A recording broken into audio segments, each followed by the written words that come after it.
Hola, ¿cómo están? Mi nombre es Kabir Martínez. Hoy tenemos un video nuevo y bueno, vamos con la intro porque el tema está bastante escabroso.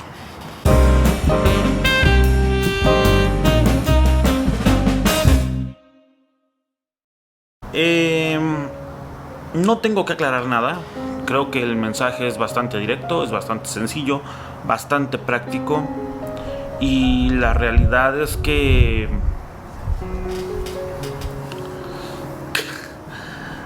creo yo que está bastante sustentado. Tiene bastantes citas que irán apareciendo en el video para que las puedas revisar. Y la realidad es que hasta cierto punto entristece un poquito este tema, porque es algo que me doy cuenta que va pasando cada vez más en la iglesia cristiana. Es un mal que bueno, pues lamentablemente sucede. Mi afán, mi deseo no es ofender a nadie. Es más bien que hagamos conciencia, un autoanálisis, una autocrítica de lo que nosotros somos como individuos, como creyentes, como parte de una iglesia universal y como parte de una congregación.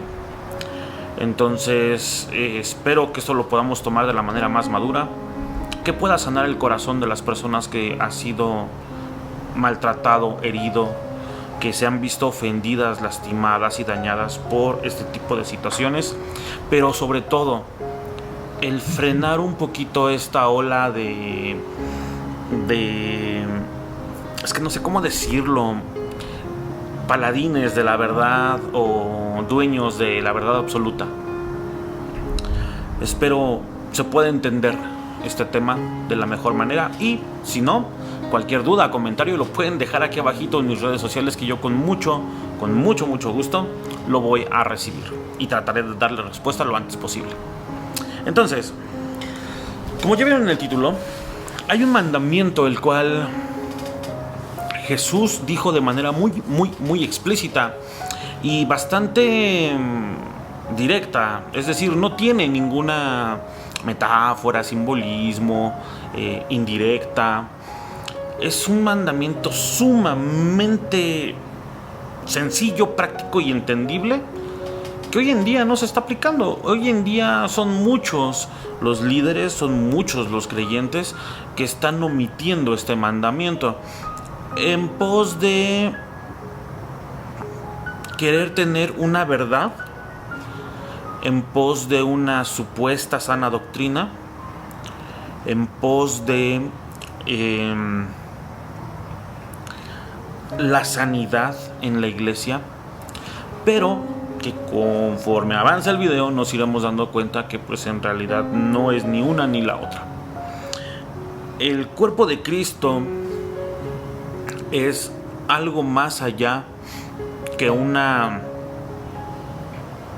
copia de seres humanos, de personas que se están congregando en un lugar o que se están reuniendo en un lugar. Pero vamos a empezar por orden, y lo primero es ver cuál es ese mandamiento. Ahora, no confundir con la parte, porque yo sé que algunos se pueden ir por ahí, cuando los fariseos le preguntan a Jesús: oye, ¿cuáles son los mandamientos más importantes? Ellos tenían entre su compleja religiosidad un alrededor de 700 mandamientos, 669, 600 por ahí, algo así, que es lo que se dice que ellos tenían como mandamientos como tal, que lograron sacar del Pentateuco, esos primeros 5 libros de la Biblia, o la ley, ¿no? Lo que se conoce como la ley.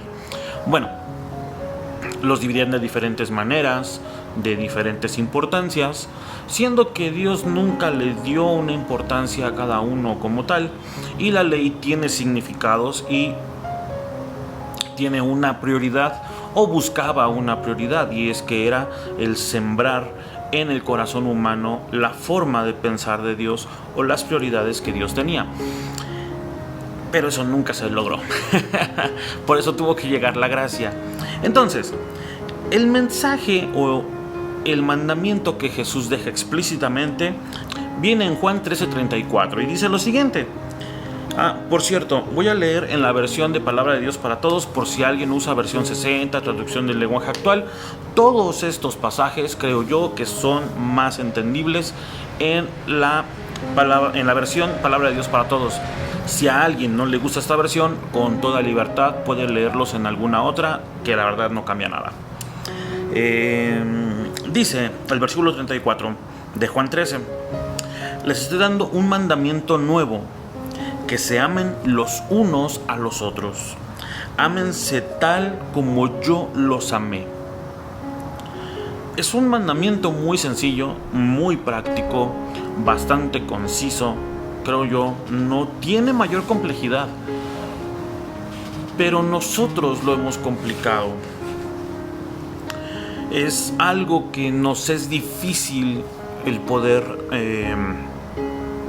practicar, y más hoy en día que todo el mundo anda cuidándose del bicho, llámese coronavirus, anda cuidando sus intereses. Yo conozco iglesias muy grandes donde la mayor prioridad de los pastores es el aumentar su influencia dentro de la organización, el no perder la cobertura, el mantener un estatus, una imagen, una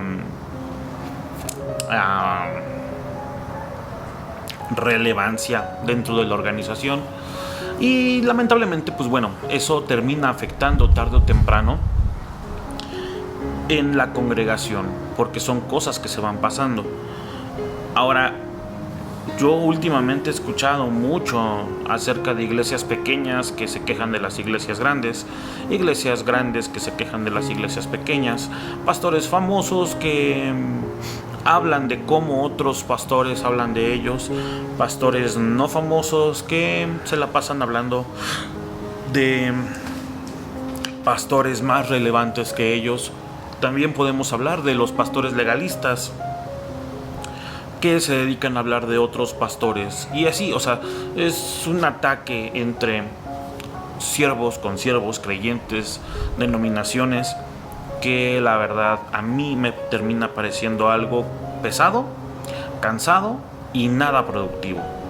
Algo que debemos entender nosotros es que las diferentes denominaciones que existen dentro de la iglesia cristiana es como una diferente parte del cuerpo. Bien lo explica la Biblia: no todo mundo puede ser ojo, no todo mundo puede ser oído, no todo mundo puede ser nariz, no todo mundo puede ser riñón, piernas, estómago, vaso.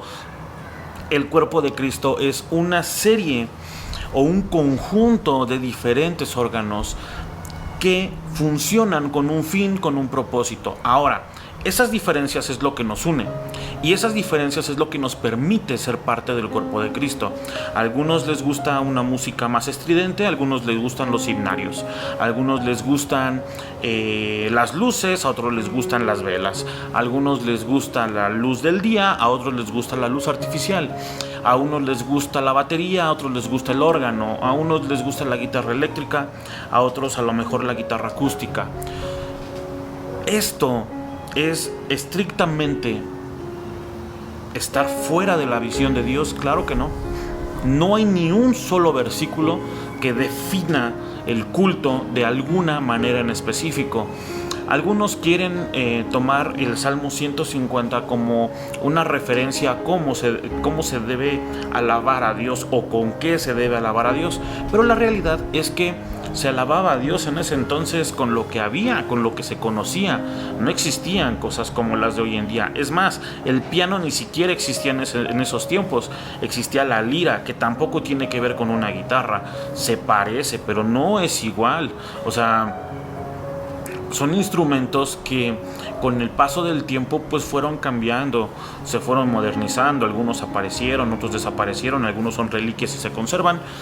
Y incluso en México, de donde yo soy, existen instrumentos prehispánicos que semejaban el sonido de animales, del canto de algunos pájaros, o el sonido del viento, o las flautas de barro, las flautas de carrizo.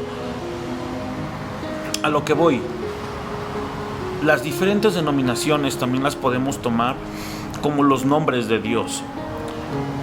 Dios iba recibiendo en el Antiguo Testamento nombres de acuerdo a la manera en la que se mostraba Dios con las personas.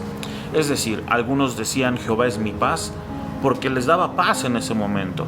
Un momento también muy significativo es cuando dice Abraham, Dios proveerá.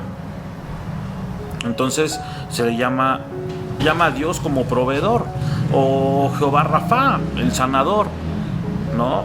Y van existiendo diferentes nombres. Yo veo a las denominaciones cristianas como ese tipo de visiones. Cada quien va conociendo a Dios de una manera diferente.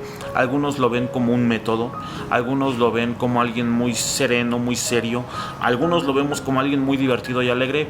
Y la verdad es que son facetas que Dios nos ha mostrado en la vida. Son formas en las que vamos conociendo a Dios. Lo importante es ir conociendo a Dios en todas sus facetas, porque eso habla de un conocimiento más profundo de Dios. Es decir, quien me conoce realmente, quien ha estado conmigo en momentos difíciles, quien ha compartido conmigo en momentos diversos en mi vida, me ha conocido triste, enojado, aburrido, enfadado, molesto, avergonzado, sorprendido, y eso no quiere decir que yo sea un Kabir diferente. Simple y sencillamente yo tengo emociones, y en ese sentido también nos parecemos mucho a Dios. Cuando nosotros no podemos lograr cumplir este mandamiento de amarnos los unos a los otros, que aquí tiene un ingrediente muy significativo, porque al final del versículo 34 dice: ámense tal como yo los amé. Es decir, ¿cómo nos amó Cristo? Un ejemplo muy sencillo es que Cristo amó a sus discípulos tal cual eran. Él estaba consciente de las dificultades, de los procesos que ellos iban a empezar a vivir, de todas las carencias que ellos tenían. Muchas veces les llamó hombres de poca fe, y muchas veces los exhortó por eso. Muchas veces dijo: ¿hasta cuándo estaré con ustedes? Entonces Él los amó a pesar de su falta de fe, de su falta de confianza, de su falta de preparación, de su falta de perfección, porque algo que demandamos muchas veces es perfección de los otros, cuando nosotros no podemos ofrecerla. Entonces debemos aceptarnos tal cual somos. A veces algunos son muy ocurrentes, algunos son muy pueden ser muy ¿cómo decirlo?, imprudentes. Algunos pueden ser demasiado alegres para lo que nosotros somos. Algunos pueden ser muy serios. Algunos pueden ser muy tranquilos. Pero eso implica el amarnos los unos a los otros tal como Él nos amó. Con todos nuestros defectos, con todas nuestras cualidades, Él nos recibió. Entonces así es como nosotros deberíamos aceptarlo.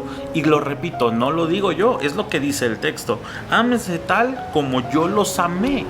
Entonces es increíble el darnos cuenta de cuando alguien nos falla, no lo perdonamos. Sin embargo, pedimos ese amor cuando nosotros fallamos. Ahora, el hecho de amarnos unos a otros, ¿quiere decir que tengo que ser igual a los demás? No. Primera de Pedro 3:8 dice: finalmente vivan todos ustedes en paz y en unidad. No dice en copias, dice en paz y en unidad. Es decir, llevar todo tranquilo, tratar de entendernos unos a otros y buscar el mismo objetivo, buscar la misma finalidad. A lo mejor no tendremos los mismos valores, no tendremos las mismas prioridades, pero que todo lo que nosotros persigamos sea con un mismo fin: predicar el evangelio. Continúa diciendo: traten de entenderse los unos a los otros. Y esta parte es importantísima. Muchas veces no vamos a poder entender al otro o a los otros. A lo mejor por diferencias culturales, diferencias ideológicas, por diferentes prioridades. A lo mejor también por nuestro origen. Alguno puede ser de origen humilde y otro puede ser de origen rico. Entonces, eso también va a determinar qué tanto nos vamos a poder entender. Pero no dice entiéndanse, dicen traten de entenderse. Tratemos de ponernos en el lugar del otro, en los zapatos del otro. Eso es algo que a mí me enseñaron desde hace ya muchos años. Recuerdo cuando conocí a mi amigo y pastor Juan Martínez, y era algo que siempre me decía, porque yo tenía muchos conflictos con muchas personas, y algo que me molestaba era que intentaran dañarme. Se los cuento así rápido. Y es que cuando yo intenté aprender a tocar la batería, había mucha gente que se burlaba de mí, porque obviamente yo no sabía nada, absolutamente nada, y había algunos otros que sabían mucho más que yo. Entonces era como querer arrancar una carrera contra Usain Bolt, alguien ya muy experimentado, y yo que pues ni siquiera sabía qué pie iba adelante y qué pie iría atrás. Entonces había gente que se burlaba, había gente que hasta cierto punto pues sí, me hacía daño, ¿por qué no decirlo? Entonces él me decía, trata de ponerte en los zapatos del otro. Yo decía, bueno, pero que no, él tendría que ponerse en mis zapatos. Y trataba yo de entender a la otra persona. ¿Por qué razón se burlaría de mí? ¿Por qué razón eso le causaría hasta cierto punto una cierta alegría? Eso también lo trasladé a diferentes situaciones. Por ejemplo, cuando algunos pastores no me entendían, cuando yo quería hacer algún proyecto y no me daban la autorización, cuando yo quería salir a predicar y no me dejaban, cuando quería emprender algo y no lo lograba, cuando me regañaban injustamente. Entonces era algo que él siempre me recordaba: trata de ponerte en los zapatos del otro, no solo en entender la dificultad del otro que está pasando, sino también en entender la dificultad que tiene para poderse poner en sintonía contigo, ser empático contigo. Fue algo que me ayudó mucho, y yo la verdad sin saber que eso también venía en la Biblia. Entonces es una parte que nosotros tenemos que tratar de entender, o tenemos que entender para poder tratar de entender a los demás. Ámense como hermanos, sean compasivos y humildes.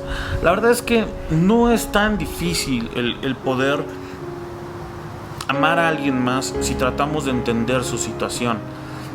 Pueden ser muchas las causas por las que alguien se comporte de cierta manera. Y cuando nosotros empezamos a analizar eso y tratar de entender las causas por las cuales alguien es así, la verdad es que terminamos amándolo más. A veces porque nos damos cuenta que hemos vivido muchas circunstancias parecidas y que a lo mejor tenemos más en común de lo que nosotros pensábamos.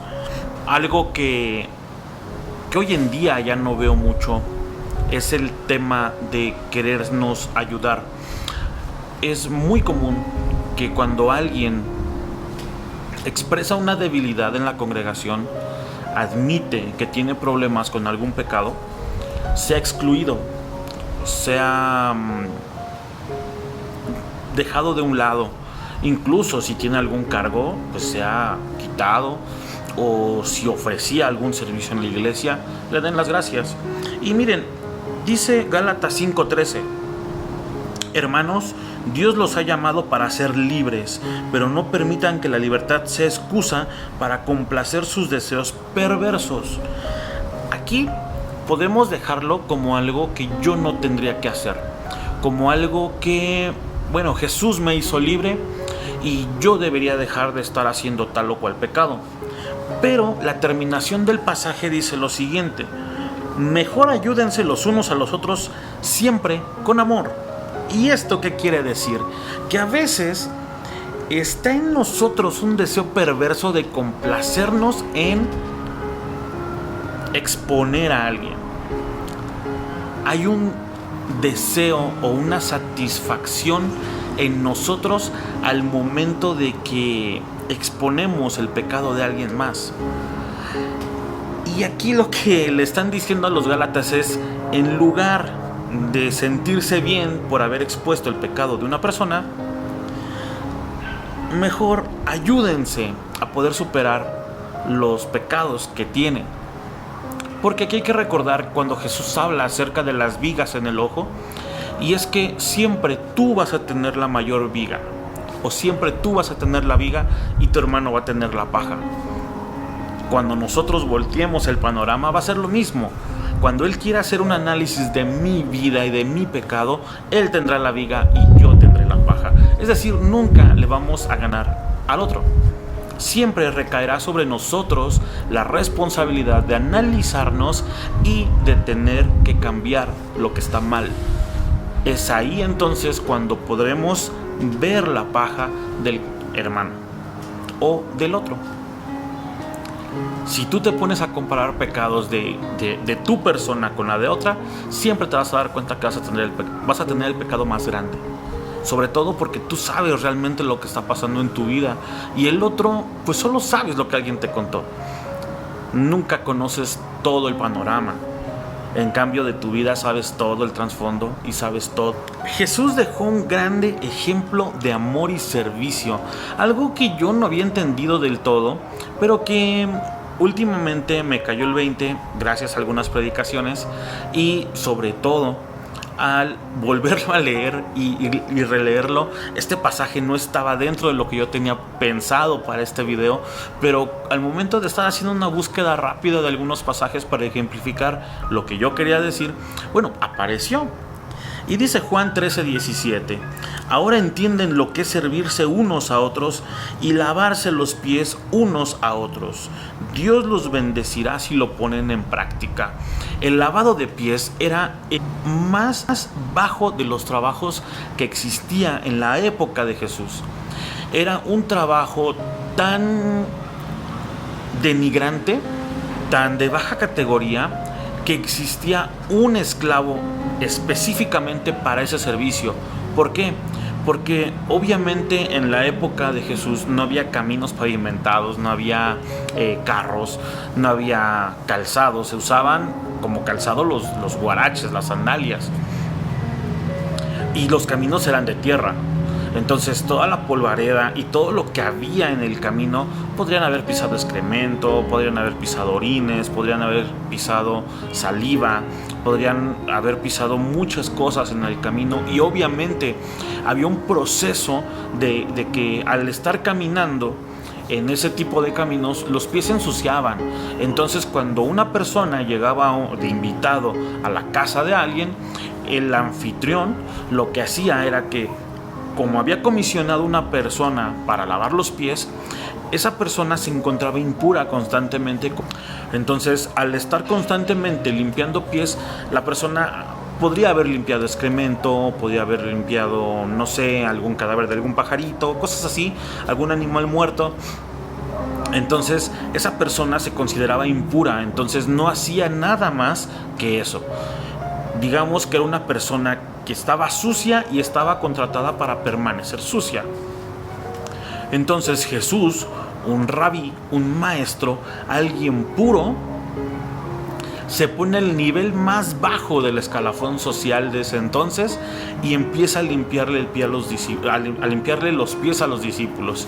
Y es ahí donde él dice: aquí les he mostrado mi amor. Entonces, ámense los unos a los otros. Y fíjense lo que dice: Dios los bendecirá si lo ponen en práctica. Y no se está refiriendo al tema de estarnos lavando los pies. Significa al tema de amarnos entre nosotros y estar sin prejuicios, estar sin estatus, estar sin ninguna jerarquía. Me he topado con mucha gente que de repente, cuando le dices hermano, siendo pastor, evangelista, maestro o alguno de los otros ministerios, se enfadan, se molestan. Y si estudiaron alguna licenciatura en teología, algún doctorado, no, es peor. Perdone, yo soy pastor, yo soy profeta, yo soy apóstol, yo soy licenciado en teología, yo soy maestro en teología, yo soy doctor en teología. Y automáticamente pues te das cuenta que es una persona que ya perdió el piso.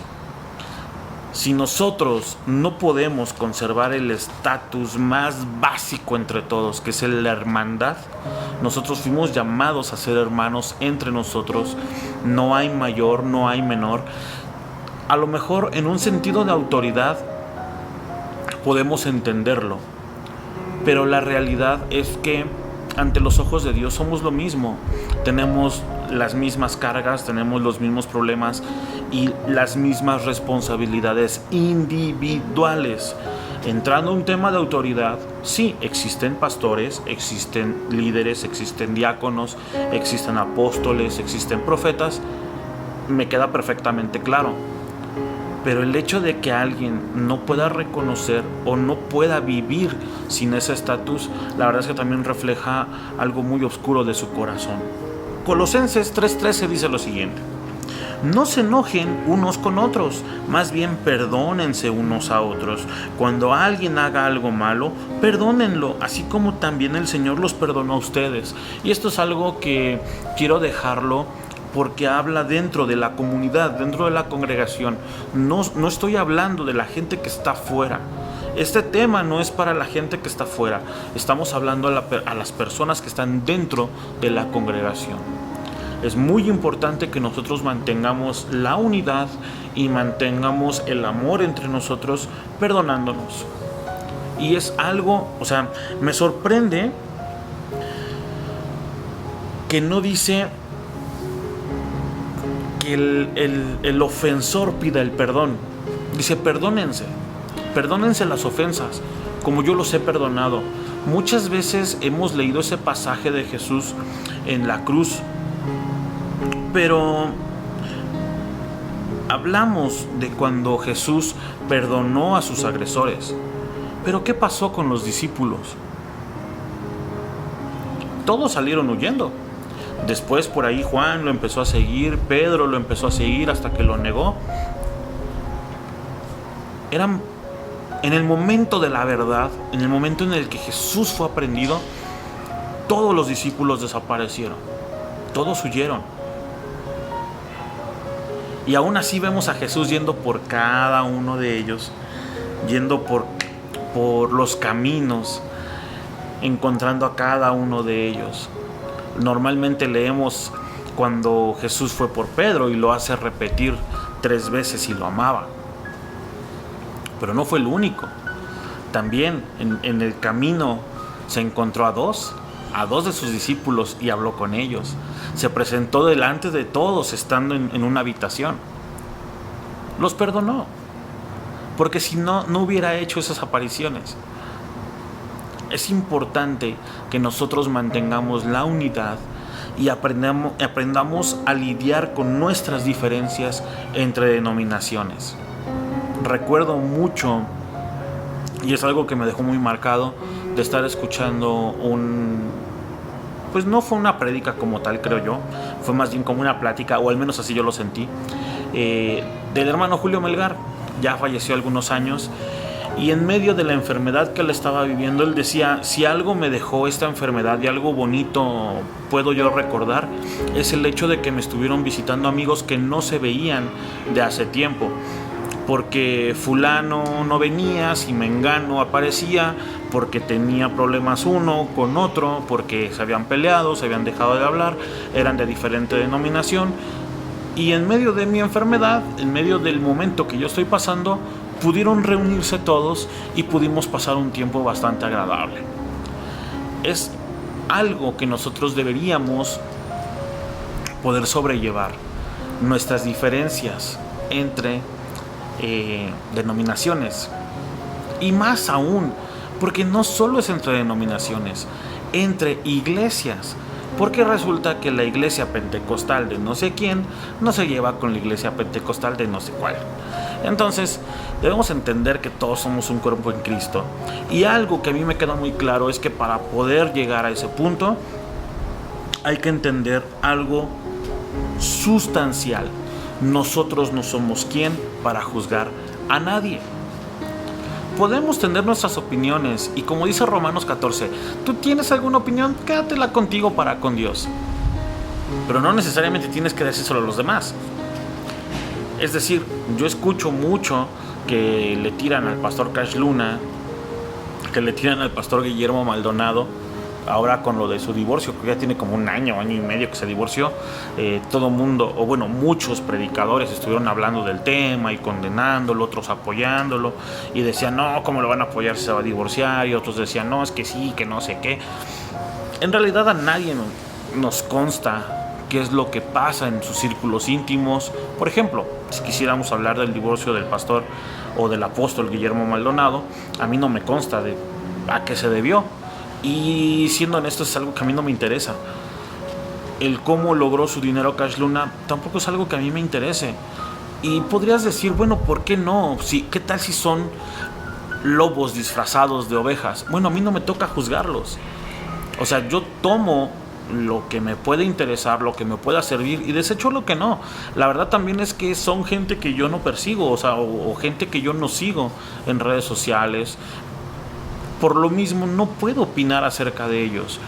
En cambio, he tenido relación con otros líderes que puede que no sean tan famosos como ellos o no sean tan reconocidos, y yo podría decir muchas cosas que los vi hacer. Ya hice yo un video de aquí de cosas que pasa cuando el pastor está mal o el líder está mal, y comento algunas situaciones, pero no es mi finalidad exponerlos. Lo que más me interesa es qué va a hacer alguien que se encuentre en la misma situación que yo me encontré, qué es lo que podría hacer. En ese sentido, no es nuestra responsabilidad exponer a alguien. Cuando nosotros nos ponemos a leer acerca de juzgar a los líderes, cuando nosotros leemos bien ese pasaje de juzgar lo que se nos enseña, es eso principalmente. Juzgar el contenido que se nos está dando, si es algo bíblico, si no lo es, si es real, si no lo es, si está bien dicho, si no está bien dicho. Pero no condenar a la persona. Es algo muy diferente. El único que se encarga de condenar personas es Dios.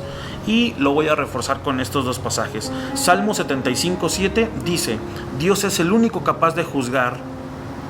A unos los humilla y a otros les da importancia. Romanos 14:4 dice: tú no puedes juzgar al siervo de otro.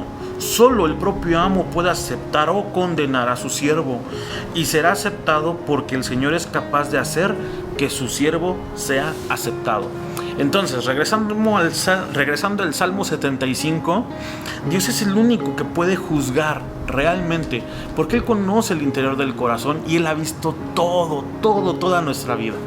Entonces, el único que puede ofrecer un juicio verdadero, un juicio justo, es Dios. Nosotros no, nosotros manejamos momentos nada más. Entonces, conocemos a alguien por primera vez y nos puede caer bien, nos puede caer mal, pero no por eso podemos condenarlo.